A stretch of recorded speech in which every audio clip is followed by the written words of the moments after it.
Hello, everyone, and welcome back to Total Football Talk. So, we're going to look at the latest news coming out of Manchester United, as always. And yeah, I have no idea why I said that like that. But anyway, we will look at the latest news coming out and we will dissect it a little bit. I'm going to keep it short, 10 to 12 minutes maximum. So, we're going to fly straight into it.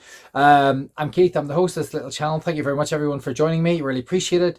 I just want to say a massive thanks to all the people who have subscribed so far. Absolutely amazing. And to like the viewing figures have gone through the roof. Absolutely amazed by it. Thank you very much for listening. And if you like the content, please give me a like and a subscribe. That would be absolutely massively helpful. And straight into the content we shall go. We're going to start with all the stories at the minute are, there's a lot of talk about Dogru today, flight, Manchester arriving, hopefully going to do a medical today. Will he be ready for the squad on Sunday? I hope so. Be great to get him in. I didn't do a break in Here We Go yesterday. I just didn't have time. But we'll talk about it briefly. Great to have Dogru in. 25 million plus 4 million in add-ons. I kind of went off about this yesterday. I still think it's over. We've overpaid, but what can I do? It's done now. It looks like the deal's 100% on the way. He's here for his medical. Delighted to have him in. Hope he can, as I've said before, hopefully he can manage the jersey and the weight of expectation that comes along with it, because it's not going to be easy for the kid. And I just hope Rubin Amorim can find a way to integrate him into the squad. But I think he maybe needs to come in straight away and hit the ground running, because we have a lot of games. He is fresh and fit. He's had a pre-season. He's still playing. He's been playing for Lecce. There shouldn't need to be a computer analyst going, oh, he needs more time to adapt. Hopefully he comes straight into the squad, at least on the bench, we can get up and running. So welcome to Dogru, to Manchester United. Brilliant to have you on board. Great to have a left footer finally in the squad. That's most needed, along with Aiden Haven is another one who was a Here We Go yesterday. So Obi Martin on his mission to help bring him into Manchester United. It looks like it's worked. Here we go. We got him with that yesterday. So the other news coming out of Manchester United, I'll just do the headlines, and that is that Manchester United are looking at Bayern Munich's Tel. He's a forward, can play up front, can play on the wing. Interesting stuff about him. Al Halali, I butchered that name. Marcus Rashford, they're interested in Marcus Rashford. Will Marcus Rashford go to the Saudi League? We'll talk about that. There's talks with Chelsea and Manchester United about Garnacho again, but they've cooled a little bit. Napoli are still in the running. They still want him. Rasmus is on trial to the end of the season, according to someone that I will bring up later. And Dogru and Tel, should they both sign, they could actually they'll be able to go into the Europa League squad. But again, that's a long way off. And finally, Geovany Quenda from Sporting. He's a summer target for the right wing. He's an 18-year-old, I believe, or 17, 18-year-old winger. I've seen him a few times for Sporting. Brilliant player, excellent. But yeah, Manchester United are going to look at him in the summer. But that's all in the future. Now, we'll start off with the top story. And this is the one coming in from Blind, and they are talking about that Manchester United and Arsenal are Manchester United, Tottenham, and Arsenal are interested in signing Mathys Tel. He's made it very clear he doesn't want to join Chelsea because of all the competition. He wants to play football. Now, you're probably thinking to yourself, why the hell would he want to join Manchester United? Well, at Chelsea, there's a lot of players on the bench that are forwards, and I think, and they're trying to get Garnacho from us, potentially. So I think he might be looking at that going, right, okay, I'm not sure he's going to play much. Will he get into the Arsenal team? He probably would, I think, but has Mikel Arteta got his favourites, and will he drop Kai Havertz and bring in Tel? Not so sure, because he's not an out-and-out striker. He can play off the left, he can play off the right, he can play down the middle. So he is versatile forward. Is that what Arsenal need? Another versatile forward? Is that what Manchester United need? Is another versatile forward? Maybe we maybe need him a bit more. I believe if he came to United, have more game time here. Now, this was being reported 10 days ago by Alice Talks Football. Alice mentioned this before in her show about 10 days ago to keep an eye on it. I actually don't think this will happen for me.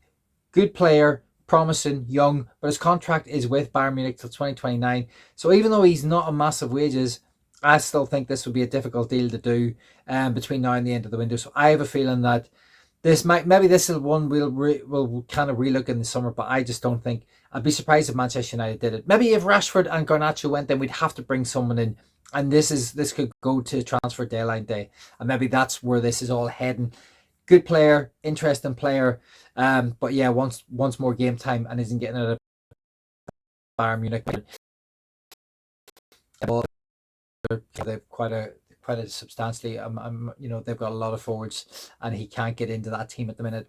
So he could be an interesting option for Manchester United. He could play in the 10, I think, and he could do a good role for us. Give us another attacking option, or he could play up front and give Rasmus and Xerxes a bit of a break. But that's where we are with that. So please tell us the story, and hopefully tell me your thoughts on that in the comments. Just drop them in. What do you think? Yes, no? Are we going to go for it? And then we will look at the Marcus Rashford story, and this is breaking from Ben Jacobs that Ahli have made a new approach for Marcus Rashford. The Saudi club are looking to take advantage of Barcelona's Barcelona are struggling to do a deal with him. So I think that Marcus Rashford is holding out for Barcelona. He doesn't want to go to the Saudi league. He may get the money he wants, but I don't think he's going to get what he needs. As in, he's not going to get the money. He might get a loan. I think Manchester United said before are going to have to dance.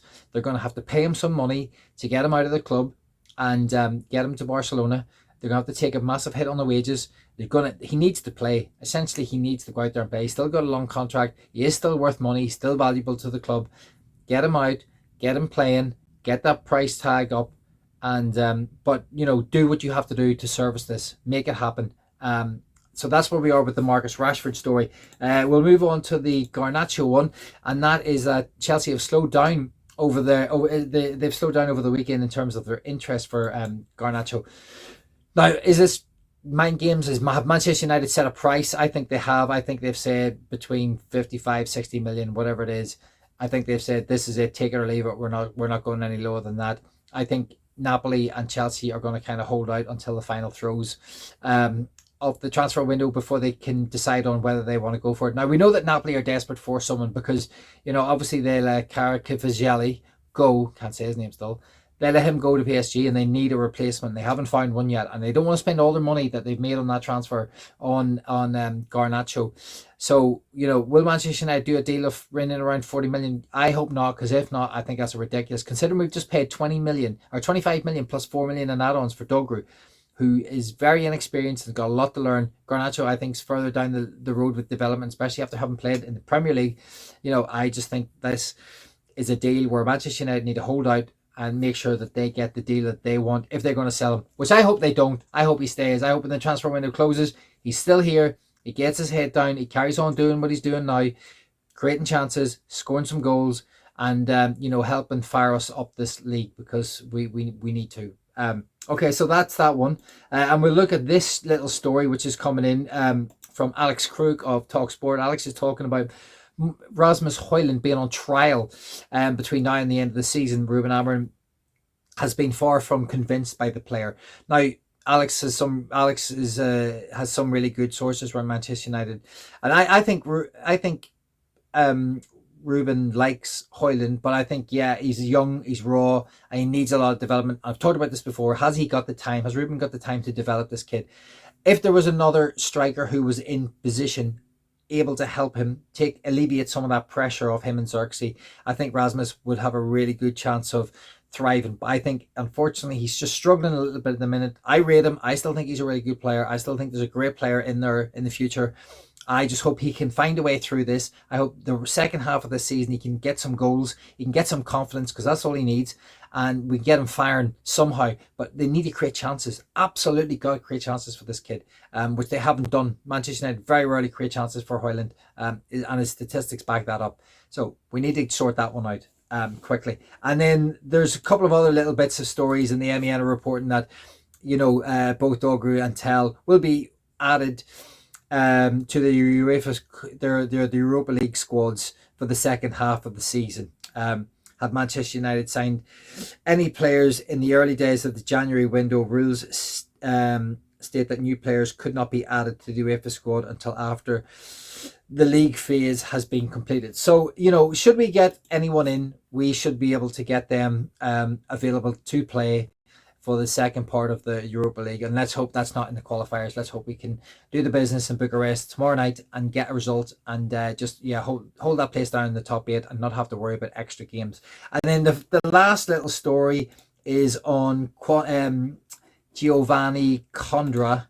And he is a top target for Manchester United in the summer, and Rubin Amorim wants him as a right wing back. So, what we'll have to do is we'll just have to see. This is a summer target. I don't know why information like this is coming out in the transfer window in January, but we know that Rubin obviously is keen on him. He's had him at Sporting. He knows that he's a very talented kid. He's still a long way to go to get even molded into the player that Rubin probably thinks he's going to be. But a lot of raw talent there, done very well for Sporting. So again, we'll just have to see on that one. But okay, guys, that's your roundup. Thanks very much for listening. I'm Keith. Please hit me a like and subscribe if you're enjoying the content. And yeah, hopefully we're getting better at this. And just a little plug for my other little channel. If you're still watching, amazing. Total Football TV. I follow my kids under nines team, and it's not quite what you think. I create highlight packages and try to make them as entertaining as possible, cut between different angles, and I also throw some voiceover there for some commentary, inspired by Alternative United. Shout out to them, because what they do on YouTube with the United games are absolutely brilliant. I've tried to incorporate a little bit of that without the swearing, because it is kids football. But yeah, if you want to check that out, please check out my other channel. Okay, guys, thanks very much, and speak to you on the next one.